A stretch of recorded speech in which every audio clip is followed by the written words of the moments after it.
सूरज को हुआ अपने रिश्ते का एहसास, मांगी ईशा से माफी। जी हाँ दोस्तों, सीरियल पति ब्रह्मचारी का आने वाला एपिसोड होने वाला है बहुत ही मजेदार।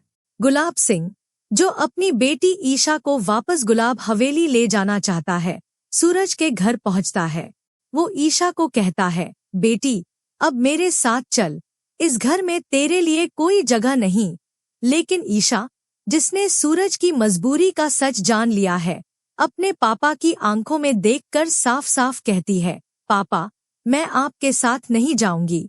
मुझे पता है कि ये सारा खेल आपने रचा है ताकि मेरी शादी सूरज से तोड़कर किसी और से करवा दें। लेकिन मैंने सूरज को अपने पति के रूप में स्वीकार कर लिया है और मैं उसी के साथ अपनी जिंदगी बिताऊंगी। ईशा की इस हिम्मत को देखकर गुलाब सिंह और दायमा दोनों हैरान रह जाते हैं। ईशा यही नहीं रुकती, वो गुलाब सिंह से कहती है, भले ही सूरज अभी मुझे अपनी पत्नी ना माने, लेकिन मैं जानती हूँ कि वो जल्द ही हमारे रिश्ते को स्वीकार करेगा। और दोस्तों, यहीं से कहानी में आता है एक धमाकेदार ट्विस्ट। सूरज, जो अब तक गुलाब सिंह की धमकी और अपने बाबूजी की कसम के चलते ईशा को दूर करने की कोशिश कर रहा था, अब धीरे धीरे अपने सच्चे प्यार का एहसास करने लगता है। हर बार जब वो ईशा को ठुकराता है, उसका दिल अंदर ही अंदर टूटता है। ईशा की हिम्मत और सच्चाई देखकर सूरज का मन पिघलने लगता है। वो समझ जाता है कि वो ईशा के बिना अधूरा है। आखिरकार सूरज का दिल हार मान लेता है। वो ईशा के सामने हाथ जोड़कर माफी मांगता है और कहता है, ईशा मैंने तुम्हारा दिल तोड़ा, लेकिन ये सब मैंने मजबूरी में किया। मैं तुमसे सच्चा प्यार करता हूँ और अब तुम्हें अपनी पत्नी के रूप में स्वीकार करता हूँ।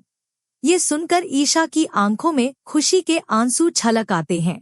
सूरज के पापा, जो हमेशा ईशा को अपनी बहू मानते थे, कहते हैं, अब जाकर तूने सही फैसला लिया सूरज। लेकिन दायमा, जो बिंदिया को अपनी बहू बनाना चाहती थी, अब हैरान और नाराज है। गुलाब सिंह की साजिश भी अब धरी की धरी रह जाती है। आखिरकार सूरज का दिल हार मान लेता है। वो ईशा के सामने हाथ जोड़कर माफी मांगता है और कहता है, ईशा मैंने तुम्हारा दिल तोड़ा, लेकिन ये सब मैंने मजबूरी में किया। मैं तुमसे सच्चा प्यार करता हूँ और अब तुम्हें अपनी पत्नी के रूप में स्वीकार करता हूँ। ये सुनकर ईशा की आंखों में खुशी के आंसू छलक आते हैं। सूरज के पापा, जो हमेशा ईशा को अपनी बहू मानते थे, कहते हैं, अब जाकर तूने सही फैसला लिया सूरज। लेकिन दायमा, जो बिंदिया को अपनी बहू बनाना चाहती थी, अब हैरान और नाराज है। गुलाब सिंह की साजिश भी अब धरी की धरी रह जाती है। लेकिन दोस्तों, कहानी में अभी और ड्रामा बाकी है।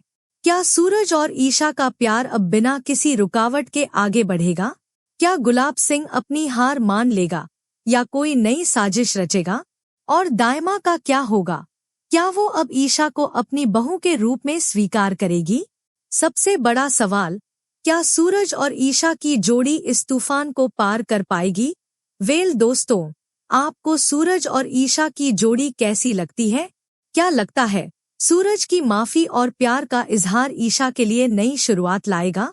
और गुलाब सिंह की साजिश का क्या होगा? अगर आपको लगता है कि सूरज और ईशा की जोड़ी अब और मजबूत होगी, तो वीडियो को लाइक करें और कमेंट में जरूर लिखें, सूरजैशा फॉरएवर। और हाँ, अगर आपको ये अपडेट पसंद आया और आप पति ब्रह्मचारी के ऐसे ही लेटेस्ट ट्विस्ट्स और अपडेट्स सबसे पहले जानना चाहते हैं, तो जल्दी से हमारा चैनल सब्सक्राइब कर लीजिए, बेल आइकन दबाना ना भूलें ताकि हर नया अपडेट आपको तुरंत मिले। कमेंट्स में ढेर सारा प्यार बरसाइए और अगले एपिसोड के लिए हमसे जुड़े रहें। तब तक के लिए नमस्ते।